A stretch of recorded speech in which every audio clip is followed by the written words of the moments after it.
2, 1. Olá, meus queridos. Boa noite. Sejam todos muito bem-vindos ao nosso Bate-Papo Entre Médicos. Episódio número 4. A gente está muito feliz com esse projeto. Feliz em estar recebendo tantas mensagens de carinho, de partilha também da maneira como vocês têm recebido e participado junto conosco, que estamos aqui nessa tentativa de trazer para cada um de vocês uma experiência daquilo que se passa no nosso meio, que muitas vezes nem passa na cabeça de vocês. Não se esqueçam de acompanhar. Nós estamos ao vivo através do canal do YouTube, Bate-Papo Entre Médicos, tá certo? Já segue e se inscreve lá no canal. E estamos também aqui no @Bate-Papo Entre Médicos, tá ok? Essa noite eu tenho o prazer de receber um colega jovem, mas que decidiu, ao longo da sua história, lidar daqueles que estão numa fase talvez um pouco mais avançada e que necessitam desse olhar sensível, atencioso, né? Que restaure a dignidade e o conforto. Eu acredito que hoje a gente vai ter também muita coisa bacana aqui e vai se emocionar através dessas nossas conversas. Antes de apresentar esse amigo contemporâneo, como eu falava, de faculdade, eu vou trazer novamente para vocês uma breve reflexão, hoje eu diria até um tanto quanto filosófica, que eu acredito se encaixa no que a gente vai discutir. O tempo. Eita, coisa difícil de explicar. Por que parece tão curto quando queremos ficar e tão longo quando queremos partir?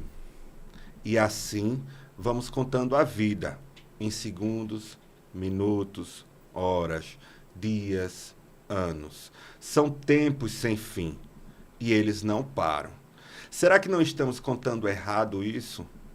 Nesse vai e vem sem fim e na busca de tantos anseios, é praticamente impossível esperar. Essa é uma luta constante. O emprego que não chega, a casa dos sonhos que não sai do papel, a aprovação no vestibular, o trânsito interminável, o compromisso atrasado, a mulher da sua vida que não aparece, a notícia da cura de um câncer ou da chegada daquele filho tão esperado. E como se faz para colocar tudo isso dentro do tempo? E qual seria o tempo certo de cada coisa? E sabe o que é pior nisso tudo? É que a nossa pressa não parece encurtar em nada o tempo. Um tempo doloroso de esperas. O fato é que a dor é universal, porque são muitos os nossos desejos e as vontades que se atropelam dentro de nós e que ainda não se concretizaram da maneira e do modo que nos parece ser mais aprazível. Nessa ótica, precisamos ir nos desfazendo dos fardos, desacelerando o passo e trilhando caminhos na busca pela maturidade. E assim, num belo dia, entregar o futuro e viver em plenitude o presente. E é assim que eu apresento a vocês esse amigo, esse geriatra, especialista em cuidados paliativos. Seja muito bem-vindo, Dr. Anderson Ascioli. Muito obrigado, meu amigo. É um prazer estar aqui e poder conversar um pouco. Acho que a sua reflexão foi muito... me tocou muito, né? Acho que falar de tempo é algo que eu acabo... Acho que todos nós na medicina nós temos talvez esse anseio, tanto do falar do tempo do outro, quanto do nosso tempo, né? Então, talvez... e aí o tempo do outro que a gente acaba vivendo com muita frequência, né? Na busca que a gente quer proporcionar conforto. Muitas vezes querendo corresponder ao tempo do outro. E é isso que eu refleti, Anderson. Por mais que a gente corra, ele continua na mesma distância. É mesmo. Então, às vezes, é a gente que ainda está no compasso errado. E precisa descobrir qual é o nosso tempo. Isso é verdade. Anderson, família, você é daqui de Maceió? Sou maceiense alagoano. Irmãos? Tenho 2 irmãos, Andrei e Vanilo. Eu sou o filho mais velho, né? Somos 3 irmãos, homens. Você é o mais casa. velho, você é o cara Eu que que mando. cuidou, que batia que e mando. passava o sarrafo nos menores. Eu que mando, mentira, né? Mas eu finjo que mando. Nossa, que coisa boa.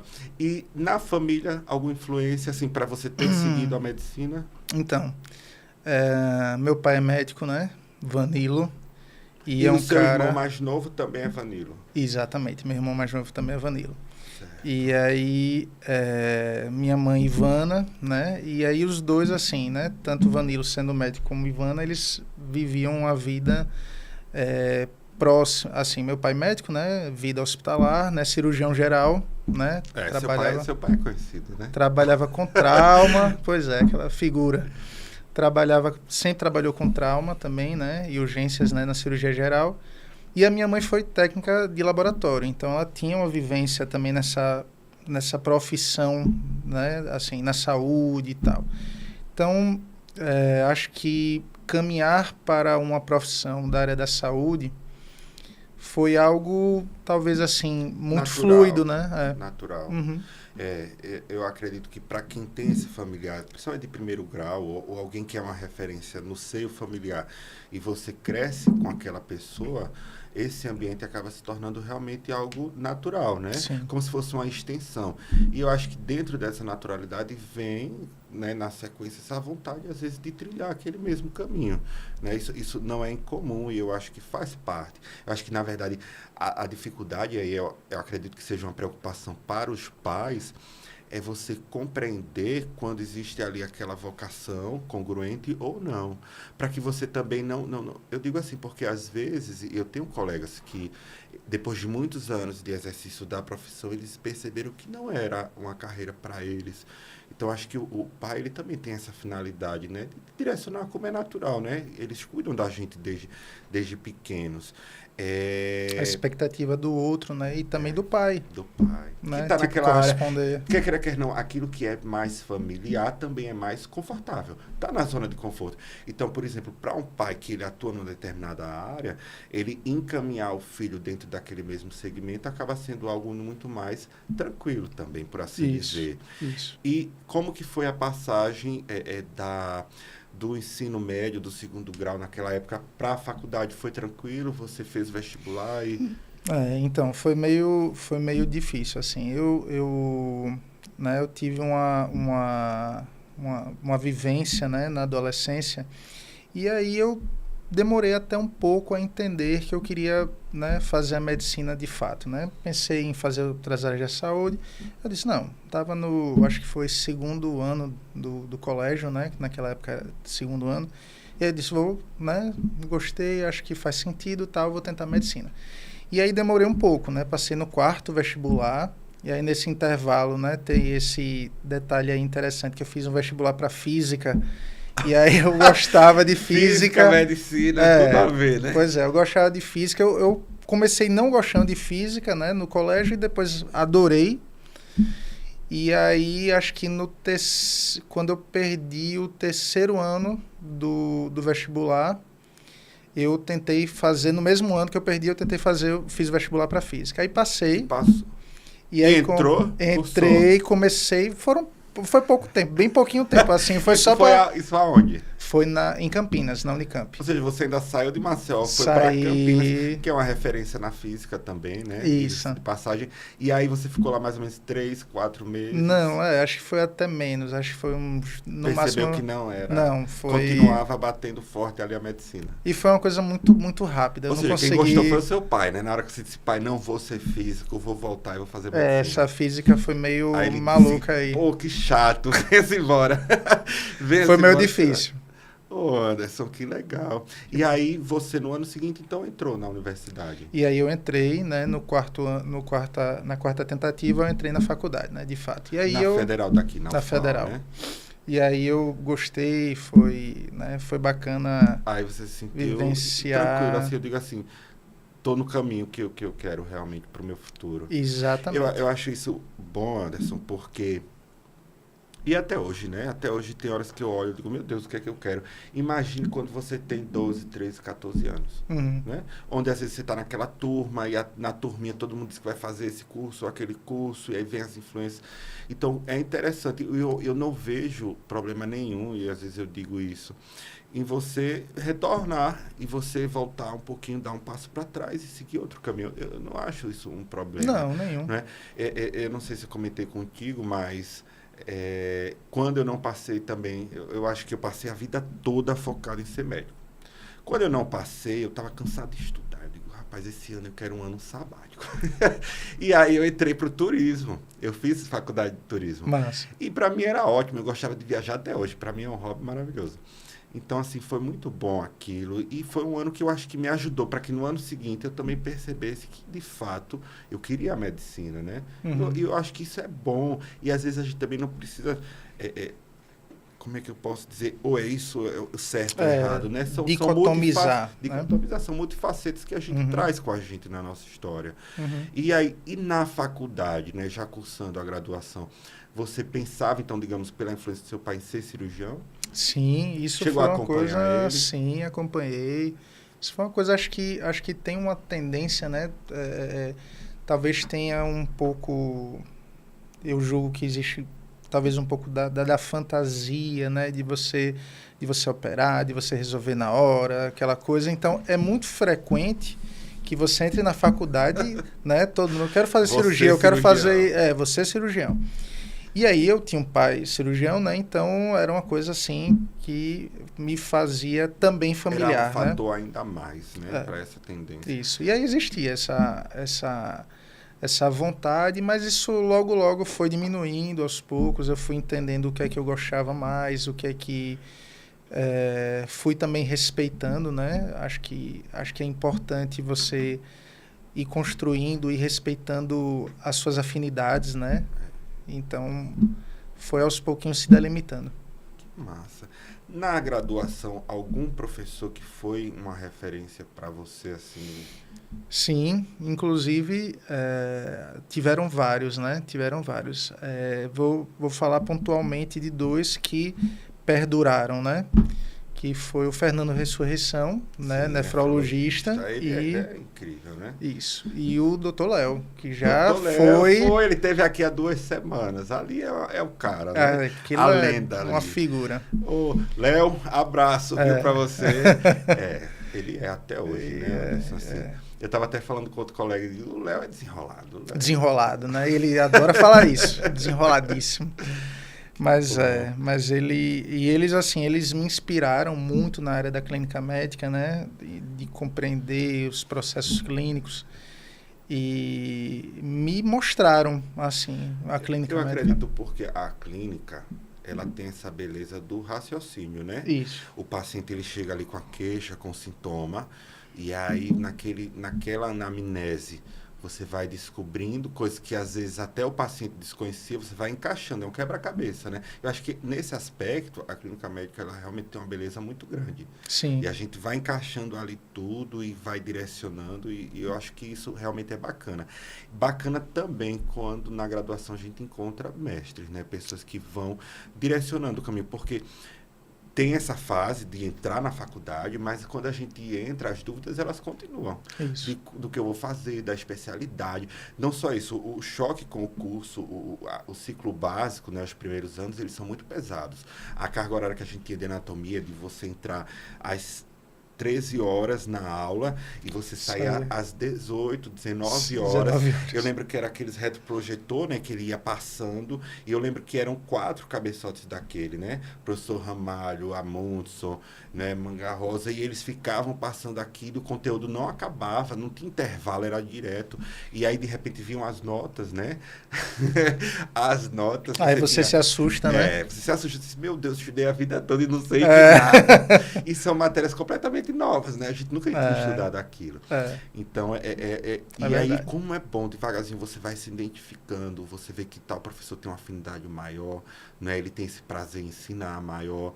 Ao mesmo tempo que também, aos poucos, você entende o rigor de outros, né? Porque a medicina, até algumas décadas, e que nesse ponto eu compreendo hoje, talvez a gente não deva perder essa linha que é muito tênue da seriedade daquilo que a gente vai fazer.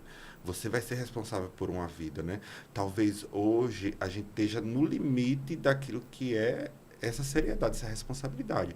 Porque às vezes eu vejo os alunos, a falta desse comprometimento, e talvez fosse isso que esses professores mais sérios quisessem transmitir, né? Olha, você vai lidar com a pessoa, e se você não lidar da maneira correta, a vida dela vai ficar em jogo. E você pode cometer um erro, você pode ser negligente. Então, talvez tivesse esse outro lado também, né? Então, acho que equilibrar isso, né? E tentar educar. Hoje eu tenho os residentes nossos mesmo da cirurgia cardíaca, o tempo todo eu dizendo para eles, a gente brinca, a gente tenta tornar o ambiente tranquilo, mas o tempo todo vocês têm que lembrar. Para isso daqui desandar, para esse coração aqui não voltar a bater, é rápido. Se você não estiver atento, se você não estiver ali focado, né? Isso também é importante. E aí, nisso tudo, até o final da sua graduação, você já saiu de lá, pô, vou fazer geriatria, como é hoje? Como foi isso? Misericórdia, né? Aquela coisa assim de tipo, comecei a conhecer o que é a clínica médica, né? Assim, gostei muito daquela, na época, né? Era a cadeira, né? A disciplina de semiologia, gostava. E aí você vai conhecendo as especialidades e eu fui me apaixonando ali por algumas. Então, gostei muito de cardio, gostei muito de hemato. Então, existia um panorama, né, assim, em que eu entendia. Passei uma época também querendo fazer oftalmo, né? Interessante que fazer o link com, na época que eu gostava de física, eu gostava muito daquela área de ótica, né, tal. Então, eu me sentia familiarizado, né, tal, não sei. E aí, enfim, mas de uma forma geral, apesar desse tempo que eu gostei muito da oftalmo, gostei muito de trabalhei com o pessoal da oftalmo do HU, uma época, fiz trabalho com eles. Que é uma turma boa, muito né? Boa, pessoal muito bom. Mas as disciplinas clínicas, elas foram ganhando a minha atenção, né? E aí a neurologia foi mais ou menos quando eu deixei de pensar na oftalmo, eu pensei na neurologia, né? Fazia sentido para mim eu pensar em neurologia. E aí, assim, acaba que o fim da faculdade, ele, apesar de ter sido prazeroso, né? Foi prazeroso em relação à faculdade em si, as vivências da faculdade. Aí eu comecei a ter muitas questões relacionadas à minha ansiedade, né? A ansiedade do que estava por vir, do que eu queria, da forma como eu queria viver, da forma como eu queria trabalhar, né? As coisas começaram a vir, né? Essas dúvidas, essas autocobranças, né? Essa questão do meu tempo. O que é o meu tempo, o que é o tempo da expectativa das pessoas. E aí, mais ou menos, a coisa foi enveredando para um quadro psiquiátrico mesmo, né? Você fala meu, de ansiedade. De ansiedade, né? E aí eu desenvolvi realmente um período depressivo, né? Eu passei uma época mais depressivo. Bom, isso Anderson, foi... E é interessante você falar, tocar nesse assunto que, na verdade, é tão delicado, né? Sim. E que, às vezes, a gente fecha ali as 7 chaves. Porque eu tenho amigos da minha turma e da minha época que desenvolveram quadros graves mesmo e que passaram um bom tempo, inclusive, sem conseguir exercer a profissão. E existe esse entendimento de que parece que quando a gente entra na universidade, a gente vira um super-herói, a gente não tem problemas, a gente não adoece, nós não temos mais questionamentos, somos plenamente felizes. Sim. Estamos ali totalmente preparados para tratar o batalhão que vier. E eu acho que isso vai gerando interiormente na gente uma carga gigante. Você acaba, talvez, né, falar um pouquinho da maturidade, né, com que você lida com essas questões, você acaba, de repente, recebendo expectativas e achando que vai conseguir correspondê-las. E que tem a obrigação de corresponder. Né? Corresponder. E isso, assim, se a gente não tiver um suporte, se você não tiver essa busca desse autoconhecimento, você se perde nesse caminho. Totalmente. Porque a medicina, ela tem as suas limitações. E não só isso, nós, individualmente, temos as nossas limitações. Claro, com certeza. Todas, né? Por exemplo, se você checar hoje uma cirurgia robótica, é lógico que o robô, ele tem habilidade maior, um rotacionamento maior. A gente tem todas as nossas limitações de tamanho, de tudo. Entendeu? Então, essa compreensão, eu acho, ali na formação, no período acadêmico, a gente ainda é muito jovem para compreender isso. E parece que nos 6 anos, a gente tem que sair pronto. Sou médico. Quando a gente cola o grau, né, e aí coloca aquele... Eu não sei o nome daquilo, me perdoe. Aquele chapeuzinho cabeça, ali. Parece que depois daquilo você tem que ter todas as respostas, você tem que automaticamente saber de tudo. Né? Lidar com todas as situações que vierem. E não é assim. Engraçado, porque eu acabei de lembrar que quando o professor Léo veio, a gente falava sobre isso, como é bonito você ver a colaboração entre colegas. Sim, né? Necessário, né? Necessário demais, Anderson. Você ter a humildade de dizer, até para o paciente, olha, eu não sei essa doença ou essa característica. Até porque a medicina está numa evolução constante o tempo todo. Você coisas novas, diagnósticos novos, exames novos, ferramentas novas. Então, eu não preciso saber tudo, mas eu preciso reconhecer até onde eu sei, o que eu não sei, pedir a ajuda de um colega. Isso. Vamos discutir esse tema, vamos discutir aquele. E assim, foi bom você tocar nisso, porque fica a mensagem. Eu sei que são muitos os transtornos que a gente pode desenvolver ao longo desse percurso.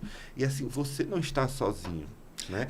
Você que acompanha, não está, é só pedir ajuda de um professor, pedir ajuda de um colega, de um profissional especializado. Com certeza. E as coisas vão se encaixando, porque tudo vai ter um tempo. Se a gente procurar, vai ter o tempo do amadurecimento, do entendimento, do autoconhecimento. Isso. E aí, voltando um pouquinho, enfim, esse é um tema muito bom. Aí você chegou a prestar a neurologia? Não, então, aí nesse período de tempo, né, eu prestei para neurologia, cheguei a passar no hospital e aí justamente por estar tratando, né, estar sendo acompanhado por esse quadro depressivo, eu acabei optando por ir para o Exército para justamente segurar a vaga do local que eu tinha passado lá em São Paulo, né. E aí não deu certo, né? Acabei piorando, né? Do quadro depressivo, a coisa não Engraçado, melhorou. esses caminhos, né? De fuga, às vezes, que a gente Exatamente, de fuga, né? A gente acha que isso resolve e não resolve. A gente está jogando, empurrando a pedra para frente, né? É verdade. E elas vão se amontoando, vão se amontoando. E esse não é um caminho simples, não é um caminho fácil, né? De verdades pretas e brancas, digamos assim. São vários tons de cinza que a gente vai tendo que entender e compreender, né? É um caminho, realmente, é uma jornada. E que eu acredito que, inclusive, vai ao longo de toda a nossa vida. Exatamente. E você respeitar, como você, usando a metáfora, respeitar o seu tom. Então, eu acho que a ideia, sabe, Glaucio, é você... me dá a impressão, assim, quando eu paro para pensar sobre esse momento da minha vida, é o seguinte, eu acho importante a gente comentar, né? Acho importante comentar aqui para as pessoas também que estão, né, na área da saúde, reforçar que isso é uma coisa extremamente comum. Poxa, demais. Né? Extremamente comum. A quantidade, se você for dialogar com o pessoal, você vai ver a quantidade de profissionais de saúde, médicos, enfermeiros, que utilizam medicação ansiolítica e tratam situações difíceis, né? Então, a gente também trazer isso à tona, acho de fundamental importância. Eu lhe agradeço essa abertura. Totalmente. Porque a gente tem muitos tabus na medicina, né? Inclusive a figura desse médico sempre ali no pedestal, que tudo sabe, que tudo vê, que tudo... Sim. E não continua sendo um ser humano que também adoece, que também tem os seus conflitos, as suas dificuldades. E como é importante entender esse processo. E não só isso, encontrar no caminho pessoas dispostas a estender a mão. Claro. A lhe ajudar, a lhe orientar. Não é? Eu acredito que nesse processo todo a família também é sempre muito importante. Fundamental. É uma base, esse apoio, enfim. Mas o fato é que você acabou não indo para a neurologia, não é? Exato. Nem para o Exército. Nem para o Exército.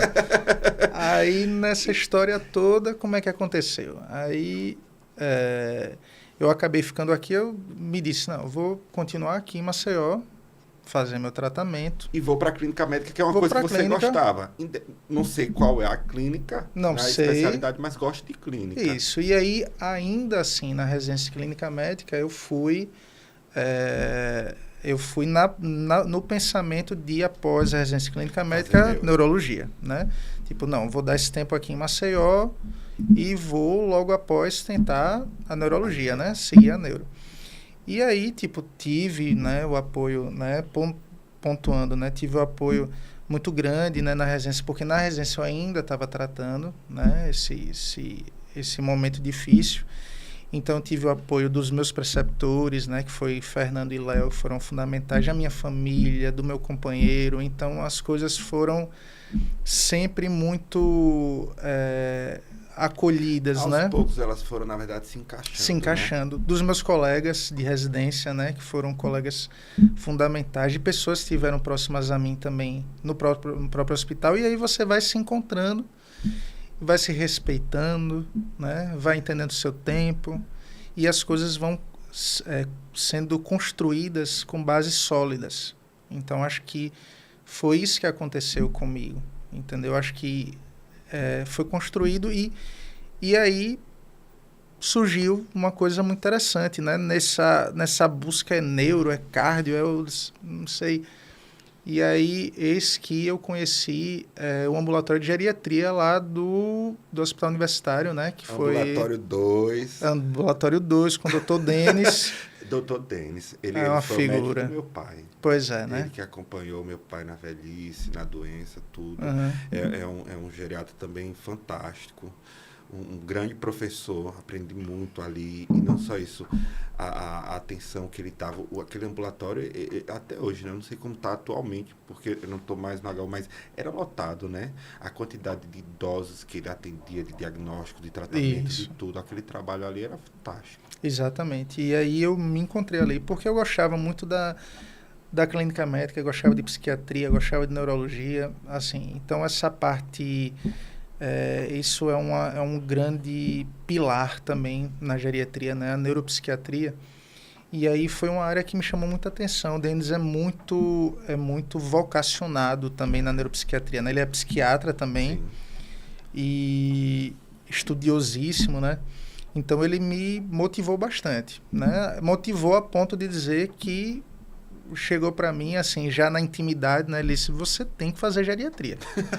Você não tem foi nem assim, você tá gostando, você vai ser geriatra. Não, ele não, daquele jeito dele, né? Ele não foi, ele foi, eu pensei bem, rapaz, não. Ele disse, você tem que fazer geriatria. Ele é enfático. Realmente. Enfático, né? E aí foi muito legal porque eu realmente me encontrei, né? Fui fazer geriatria em Recife.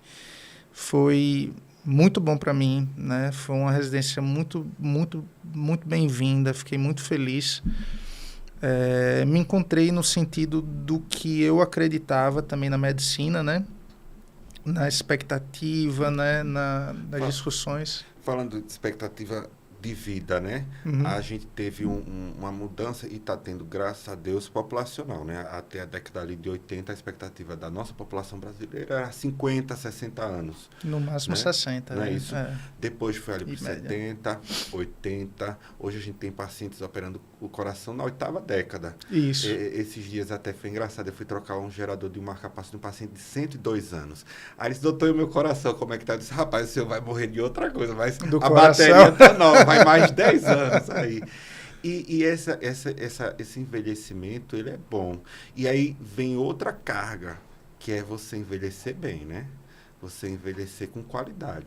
E aí eu acredito que nessa seara, o geriatra ele tem crescido muito, porque são doenças que até então a gente não tinha. Se as pessoas morriam aos 60, boa parte dos órgãos ainda estavam funcionando plenamente. Uhum. Mas lá pelos 70, 80, estresse oxidativo. Isso. Né? Não é só o cabelo que fica branco.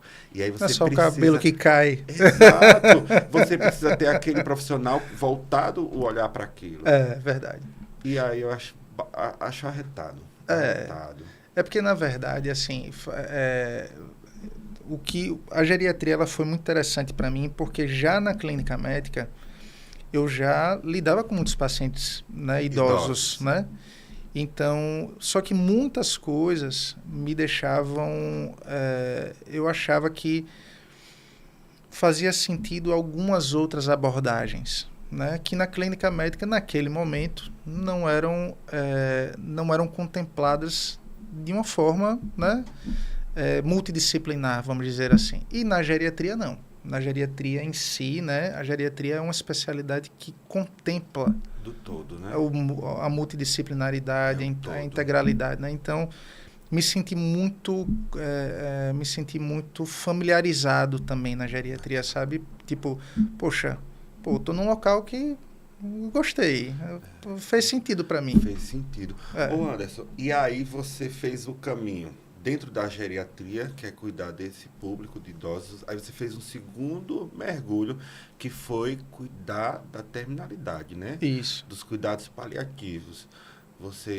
Que é quando você diz assim, olha, isso não tem mais cura, mas a gente não vai lhe abandonar. A gente vai fazer o que a partir de agora? Como foi isso, assim? Você entender que dentro desse campo, você queria cuidar nessa fase tão particular da vida? Glaucio, veio. Eu acho que é inquietação, né? Muitas coisas na nossa vida são movidas pela inquietação, né? Então, quando na minha história, quando eu cheguei na clínica médica, né, me senti muito bem, né, muito acolhido, né, não só pela área que eu ia exercer, mas como pelas pessoas, né, meus preceptores, meus colegas de residência. Então, o que aconteceu? Algumas respostas sobre essa tal integralidade, elas ainda assim não eram... Persistiam, né? Continuaram. Então, uma das coisas foi, né? A gente recebia pacientes muito idosos, já na clínica médica, pacientes com câncer, né? Então, eu lembro de um paciente, um rapaz de 26 anos, né? Meus colegas da residência vão lembrar bem desse rapaz, porque foi marcante. Era um cara muito religioso e que queria fazer medicina. E ele tinha um melanoma, né, metastático, múltiplo metastático. E ele, todos os dias, Glaucio, 6 horas da noite, ele saía cantando na enfermaria, sabe? Era uma coisa assim, bem romântica mesmo, era impactante. E todos nós sabíamos da evolução da doença. Ele tinha muita doença, né? Doença, assim, em múltiplos órgãos. E uma das coisas que me chamou a atenção foi, né, as pessoas já sabiam que eu estava muito conectado a ele, e aí até me sugeriram tirar férias num período em que ele piorou. Mas ele piorou e foi para a UTI ser entubado. Quer dizer, eu sabia que o paciente iria morrer. Todos sabíamos, né? Assim, não só pela história natural da doença, como os prognósticos dele, né? Assim, objetivamente falando, nós sabíamos que ele ia morrer e ele foi entubado, foi para uma terapia intensiva, para quê? Né? Nós estivemos com a doutora Márcia Pinto e ela é dessa área, né, da terapia intensiva. Eu também sou intensivista e eu acho que isso é um ponto muito importante, né? Quando nós nascemos, a gente nasce saudável, a maioria das pessoas, ou com alguma necessidade de suporte, que também ocorre nas doenças graves. Mas esse nunca vai deixar de ser um suporte. A matéria-prima e a vida, ela precisa estar dentro de nós. Sim. Então, cada ato que a gente faz, ou cada medicação que a gente prescreve, cada vez que você passa um catéter, você entuba, você dá droga, isso precisa ter uma finalidade, lógico. Como é que eu vou entubar? Eu entubei esse garoto com qual finalidade? Que é totalmente diferente de eu saber que ele tem uma doença tratável, que depois de uma quimioterapia ele vai recrudescer a sua doença, ele vai melhorar e ele vai sair daquele tubo. Ok. Mas assim, com qual finalidade? O que é que eu estou fazendo? E aí entra até essa discussão que a gente tem hoje, né, da distanásia, né? A gente também não pode prolongar uma doença. E isso, rapaz, é um conceito tão importante que às vezes passa despercebido, porque eu acho que às vezes nesse afã de tudo resolver, de tudo fazer, entendeu? A gente às vezes pode prolongar o sofrimento daquela pessoa. Porque pelo que você me relata, algo que ele não perdeu foi a sua esperança, nem a sua fé, nem a sua alegria, né? Talvez ele não tivesse a plena consciência da doença como os médicos tinham, mas em contrapartida, talvez por outro lado ele tivesse mais consciência do que esses médicos. Exatamente. Que disseram, vamos botar no UTI, porque às vezes você vai prolongar e você vai deixar lá, para que a sua consciência, ou aquilo que a gente falava do tempo e das expectativas, para que você se justifique dentro da sua cabeça que você fez. Mas qual era a finalidade? Dentro da sua trajetória também, né? Inclusive, assim, pensando que ele cantava, né, nas enfermarias, uma voz belíssima, inclusive, e ele nos acalmava, entendeu? Era impressionante, eram músicas religiosas, ele era evangélico, né? Então ele cantava músicas muito bonitas. E ele nos acalmava. Muitas vezes a gente, na angústia do que a gente iria fazer, ele estava ali acalmando a gente. Então, quando ele foi para a UTI, né, e foi invadido, né, vamos usar essa palavra assim, desproporcionalmente para a situação dele, algumas pessoas até tiveram o pudor de querer me dizer que ele tinha sido invadido e logo após faleceu, né?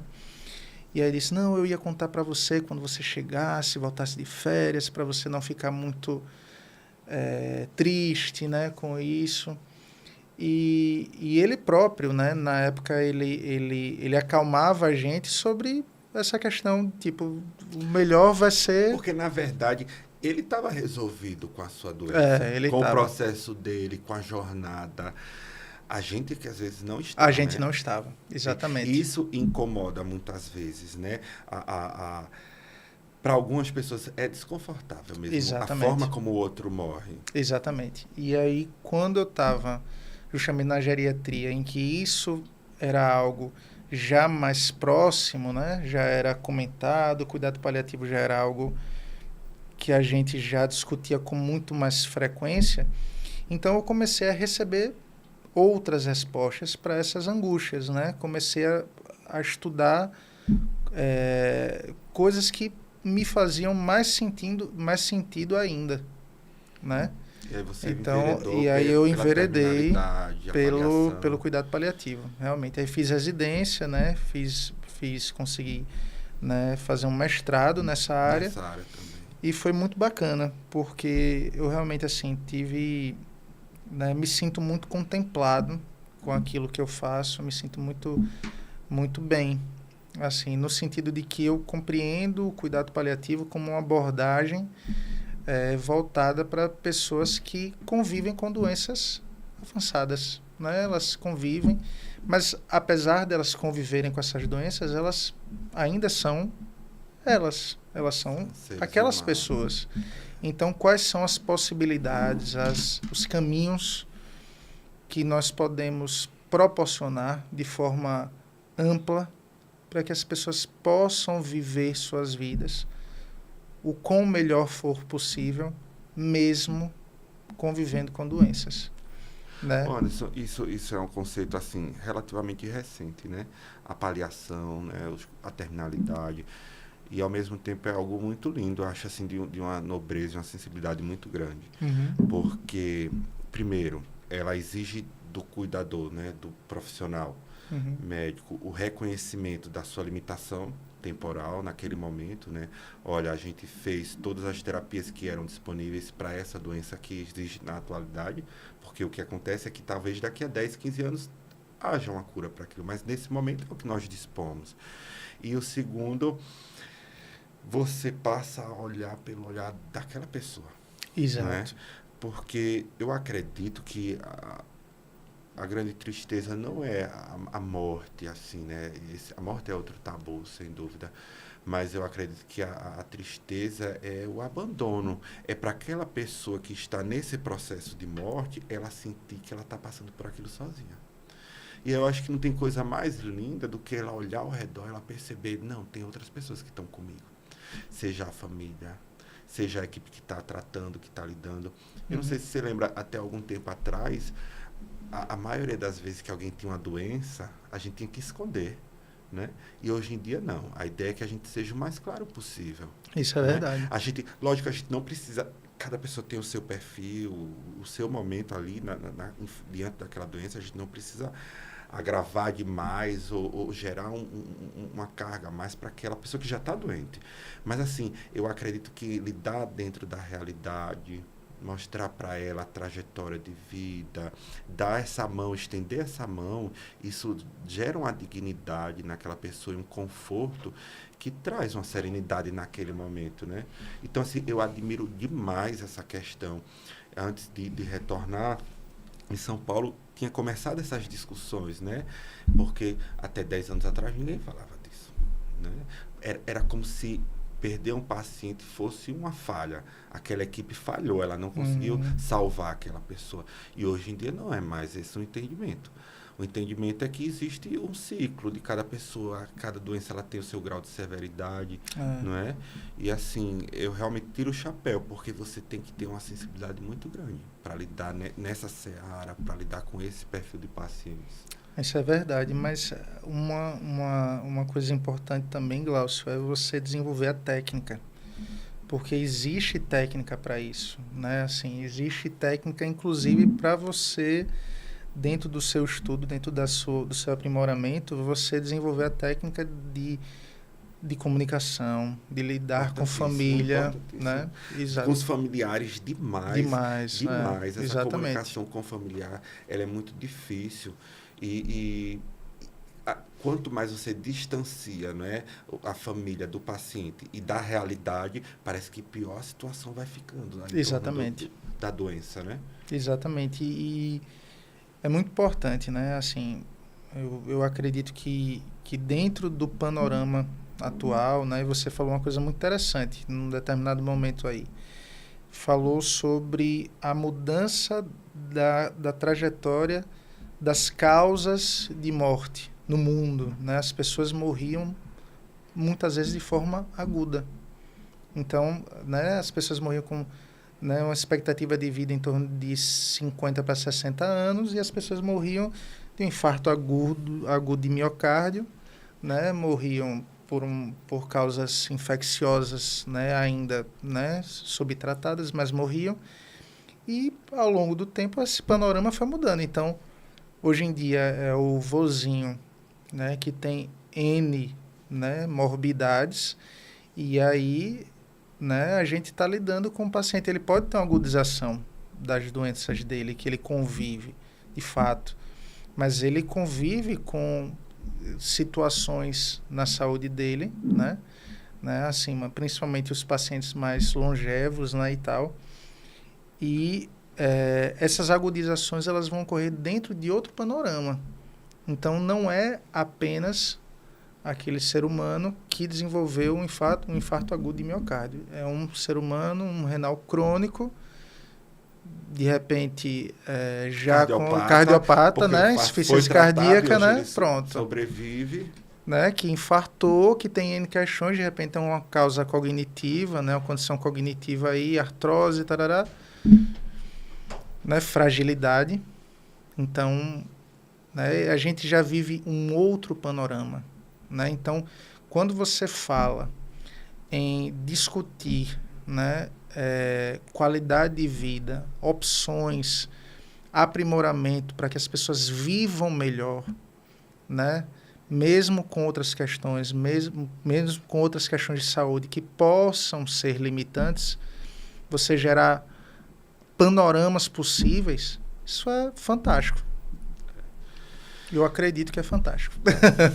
É uma área realmente importantíssima. Eu acho que exige do profissional bastante esse olhar mais sensível, delicado, compreender a situação, porque você compreende o paciente, você compreende aquela família, até mesmo porque a ideia de paliação ou de cuidados, né, paliativos, ela não se inicia naquele momento final. Como você disse, o paciente ele vai vivendo mais. Então, cada vez mais, ele vai desenvolvendo comorbidades do envelhecimento, naturais desse processo. Então, Eu acho que isso é que é legal na figura do geriatra, por exemplo, você vai conhecendo aquele paciente e aos poucos aquela família. Exatamente. E aquela família, à medida que ela lhe conhece, ela vai criando uma referência, uma confiança, uma relação médico-paciente, família importante. Ela vai compreendendo que ele tem múltiplas doenças. Às vezes ele não vai vir a falecer na primeira agudização, ele vai ter uma pneumonia que vai ser, ele pode até ficar grave, mas que vai ser tratado, ele vai de alta. Depois complica da insuficiência cardíaca, faz o edema agudo, e isso vai transitando. Isso. E vai gerando essa contrarreferência. Até que, lógico, de alguma coisa ou em algum momento, enfim, mas é um processo, né? Então a gente vê que começou lá atrás. E que muitas vezes a dificuldade da família em lidar aquilo é justamente porque não houve essa preparação, né? Não houve esse acompanhamento. Não houve esse tempo. Então, de novo, utilizamos a palavra tempo.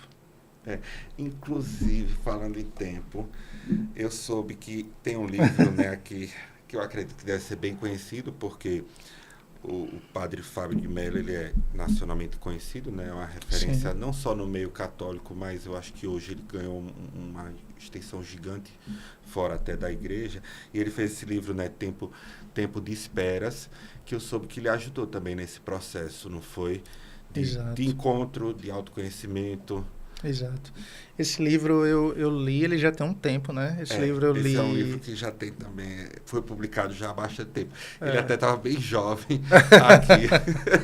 Ele agora já tem um tempo. Esse livro eu ganhei, acho que esse livro tem uns 10 anos, uns 10, 12 anos, eu ganhei esse livro do meu companheiro Tony.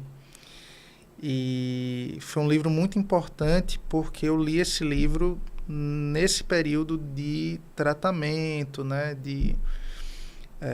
nessa fase desse período depressivo, né? E esse livro ele fala do tempo, ele fala das perdas, ele fala das expectativas, né? Acho que quando você perguntou para mim sobre um livro que me marcou, esse foi um livro que me marcou, talvez pelo momento em que eu pude estar, né, que eu pude ler. Então, era um momento muito propício. E esse livro me trouxe reflexões muito importantes nessa época, né? Então, na verdade, ele fala a história de duas pessoas que se diálogo, né? Através de cartas. De cartas, né? De um rapaz mais jovem, acadêmico, estudante, e um mestre, né? Que já tinha, né? Tudo, né? Ele era grande, reconhecido. Pós-doutor. Ele tinha todo o glamour e o sucesso que o jovem aspirava, né? Isso. Isso que é engraçado, porque aí ele abre mão disso tudo e o jovem diz, né? Como é que ele abre mão de tudo que eu gostaria de ter? E aí, para você ver também as óticas, os tempos, os momentos, porque... A maturidade. Porque esse senhor que abre mão de tudo, ele tinha acabado de perder a esposa. Exatamente. E ele viu que, tipo assim, quanto tempo talvez eu não perdi naquele relacionamento, que eu poderia estar ao lado dela, né? E a gente poderia estar construindo outras coisas. Porque, assim, fácil não é uma balança. Mas o tempo todo a gente tem que tentar equilibrar esse tempo, né? Uhum. O tempo que é dedicado à profissão, o tempo que é dedicado ao paciente, o tempo que é dedicado à família, aos amigos. Isso também é importante, essa valorização. Eu acredito que a gente está inserido numa profissão que ela realmente demanda muito tempo. Para a gente ser um profissional bacana, fazer aquilo com seriedade, a gente precisa estudar. São muitas horas de estudo, de trabalho. Como você falou, é residência, depois é depois é mestrado, é doutorado, porque você está querendo oferecer ao seu paciente qualidade. Mas nisso daí vem o nosso tempo também, que a gente precisa ter. Então, assim, eu também achei, esse é um livro também que eu li, eu acho que eu ainda estava em São Paulo, faz algum tempo, e eu achei uma reflexão também bem interessante, porque ela também quebra alguns paradigmas, né? Às vezes quem está de fora acha que o mais importante é isso, você ter o status, o reconhecimento, né? E aí para aquele jovem aquilo foi, como é que ele está abrindo mão de tudo aquilo que eu gostaria de ter? Isso foi incrível, né? Essa reflexão. Foi muito bom. Essa reflexão é muito interessante. E até, assim, chamando a atenção para a narrativa que ele traz. Ele traz uma narrativa os personagens são muito bem construídos, então você se familiariza, você se projeta muito, né? No contexto de você estar iniciando a vida profissional, tá querendo adquirir uma Cheio coisa, de expectativas, exato, cobranças, exato. né? De autocobranças, né? Eu tenho que fazer isso, eu tenho que fazer aquilo, eu tenho que estudar tal coisa, eu tenho que chegar nesse patamar aqui, porque se eu não chegar é porque eu não atingir o que eu quero, eu não atingir o sucesso, né? Então, e aí o que é o sucesso, né? Então, eu acho que como os personagens são muito bem construídos, né? Você não é um diálogo vazio, é muito profundo, né, diante das expectativas de cada personagem. Então, foi muito importante, assim, né, chamando a atenção para a vivência que aquele professor tinha para oferecer a ele, né, daquilo que ele atingiu e do que ele pode agora trazer de relato de vida, né? O que é que no final das contas importou? Porque eu estou vivendo um luto, acabei de perder a minha esposa e você está vivendo um luto porque você acabou um relacionamento. A sua companheira está ainda viva, mas havia algo ali que você não priorizou. Isso. E por isso ela seguiu. Inclusive para estar com alguém que aos seus olhos era mais inferior. Mais humilde, né? Eu deixo a leitura, vale muito a pena. Tempo de esperas, tá certo? É um conteúdo realmente que faz a gente refletir sobre valores, pesar na balança. Eu acho que compreender, eu acho que principalmente para você que está lendo, o que é que lhe é mais caro, né? Porque às vezes a gente tinha algo importante ali na palma da mão e a gente deixou que aquilo seguisse. Exatamente. Né? Não aproveitou o tempo, não percebeu, não priorizou. Isso é importante, porque diariamente a gente acumula muitas funções, se a gente não parar para refletir, a gente vai atropelando. Como eu dizia no começo, a gente vai só atropelando e vivendo essa ansiedade de um futuro que nunca vai chegar. Enquanto que o presente que está aqui, que é um presente, ele está passando, né? Está passando os segundos, os minutos, as horas, e a gente vivendo nessa, olhando para frente, né? E a gente precisa ter essa apreensão do presente. Você precisa, faz sentido, talvez assim, a angústia de que o tempo está passando, porque o tempo, na verdade, ele é relativo, ele é uma percepção. Ele na verdade, compõe uma percepção, né? Tanto é que quando você está feliz, parece que o tempo passa mais rápido, né? Então o tempo, ele é muito, né? Então, talvez, né? Apenas talvez, o tempo seja algo que nos provoque a pensar no que a gente pode oferecer de melhor, né? Talvez independente daquilo que eu vou conquistar, ou daquilo que eu vou ganhar, ou daquilo que eu vou fazer mês que vem, daqui a um ano, né? Qual a forma, qual é a minha... Em que eu me comprometo para fazer desse tempo, do hoje, do agora, o melhor. Porque, além de tudo, a gente também aprende isso com os nossos pacientes, né? Esse tempo é muito sui generis, assim, né? Você ver do outro, você poder visualizar no outro a angústia dele não perceber o tempo, dele né, perceber o tempo muito curto. Dele ainda ter tantas expectativas. E só nesse momento da doença ele perceber quanta coisa passou e ficou para trás. Exatamente. E ele deixou passar. E essa angústia, ela nos provoca. Ela nos provoca porque, poxa, ele está angustiado porque recentemente a gente teve uma paciente lá no hospital universitário que a angústia dela, olha que coisa impactante, Glaucio. A angústia dela, ela tinha 2 filhas adolescentes, e a angústia dela era de tentar estar viva para ver a formatura das filhas no colégio.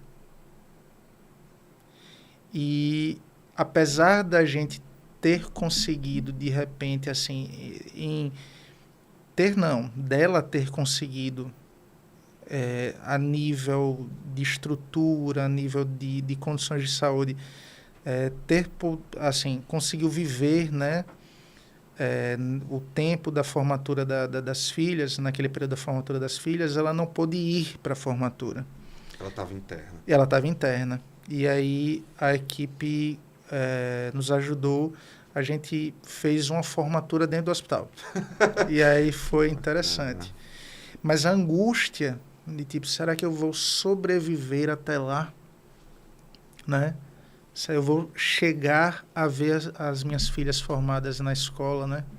Então, esse tempo que a gente tanto tem, nós somos tão cobrados e também nos autocobramos tanto para ser habilidosos com o tempo, né? Para dar tempo de tudo, da gente viver uma jornada diária, né?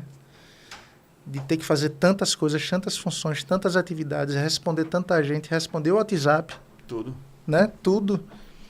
E qual o apreço que eu dou a esse período? Qual o cuidado que eu ofereço a ele? Porque... Qual a qualidade do Qual a qualidade? tempo? Qual a qualidade? Qualidade, de fato, não só... Tipo, porque às vezes me dá a impressão de que eu vejo as pessoas dizendo, não, eu quero ter qualidade de vida. Ou seja, não fazer as coisas.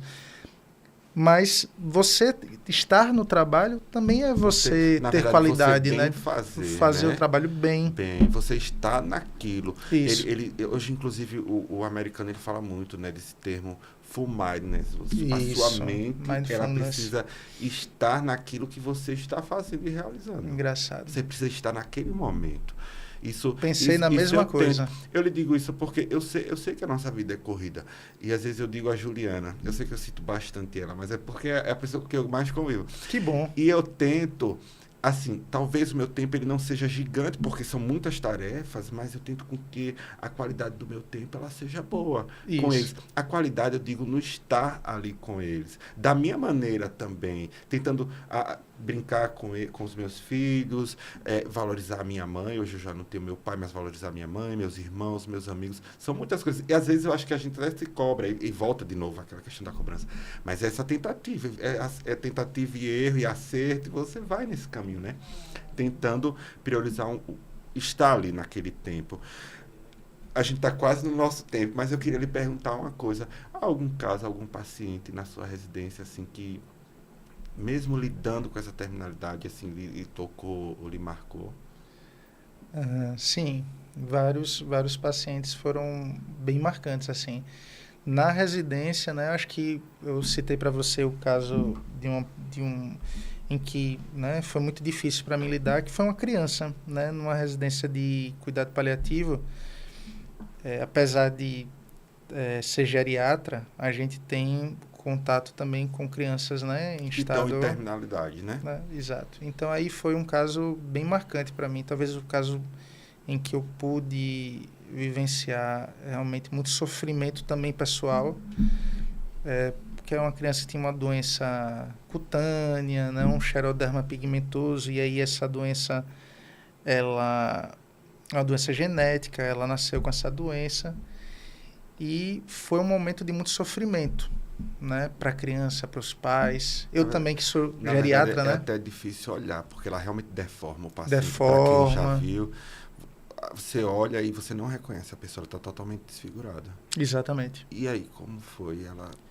E aí, assim, ela foi sendo, né, a doença desenvolve câncer, ela foi tirando, né, tirando o câncer, então várias partes do corpo dela perdendo partes.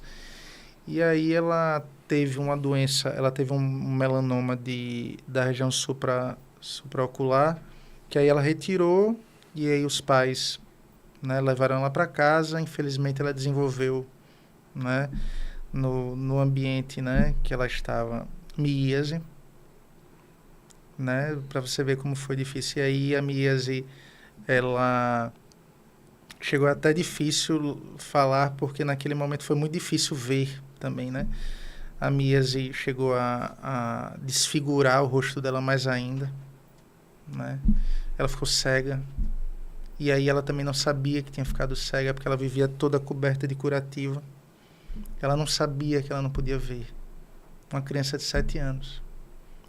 O desejo dela era poder ver os irmãos e brincar com os irmãos, mas ela não sabia que ela não podia ver. Então, assim, só para você ter ideia, assim, o drama, né? E às vezes quando você não debate, como a gente está fazendo, Glaucio, até agora, né? Discute isso em outros meios, é algo que toca tanto a gente que às vezes, se você não trabalha isso dentro de você, muitas vezes a tendência que você tem é se afastar, porque você não vai lidar com aquele sofrimento, mas aí você se afasta. E aquele sofrimento, ele continua existindo, né? E ela continua lá sendo abandonada. Sim, sendo abandonada. Então, em muitos momentos, né, e aí tocando talvez em um tema interessante no cuidado paliativo, em muitos momentos é você falar do nosso sofrimento. Não que você precisa compreender o que é a transferência, a contratransferência, né, a projeção. O sofrimento do outro é o sofrimento do outro. Eu preciso compreender isso. Apesar de me tocar, o sofrimento é do outro. É muito difícil você... Pessoalmente, eu tenho até hoje muita dificuldade, mas eu tento compreender isso. Mas o sofrimento do outro é do outro. E se eu estiver sofrendo junto com ele, eu não vou conseguir agir por ele. Isso é uma coisa importante. Eu preciso... faz sentido que eu possa compreender aquele sofrimento como uma experiência vivencial daquele ser humano, né? E saber que aquilo não é minha culpa, saber que aquilo não é uma derrota minha, mas saber que apesar de que não seja uma derrota nem culpa, eu ainda posso fazer muito por ele. E aí esse fazer, esse cuidar é temática do cuidado paliativo. Rapaz, o nosso bate-papo hoje, eu acho que a gente até se extrapolou aqui no nosso tempo, mas é um tema tão bom. Bom não pelo sofrimento, eu digo pela importância mesmo. Isso. Eu queria lhe agradecer demais. Obrigado. Por tudo aquilo que a gente hoje pôde transitar, que eram tantas coisas delicadas e até particularidades, né, da sua história de vida. E dizer àqueles que nos acompanham que é isso. Não é preto e branco, são vários tons de cinza, são várias escolhas, são dificuldades. E como é importante nesse processo encontrar alguém que te estende a mão, que te ajude. E a gente também ser essa pessoa, né, dentro da medicina que estende a mão, que ajuda, que devolve a dignidade. Foi um prazer enorme, Anderson, conversar contigo hoje. A gente vai ter que combinar outro dia para a gente continuar, porque se estendeu e ainda tinha tantas coisas aqui para a gente partilhar. Mas não deixe de acompanhar, @bate-papo entre médicos. Na próxima semana tem mais, tá? Agradeço mais uma vez a participação, as mensagens, os compartilhamentos, as sugestões. A lista de nomes, ela só cresce e a gente vai tentar. Eu estou vendo que vai ter uma hora que vai ter uma turma aqui, porque já tem tanto nome de pessoas para estarem conosco. Então eu agradeço a você, foi um bate-papo excelente. Obrigado. E vejo vocês na próxima quinta. Boa noite.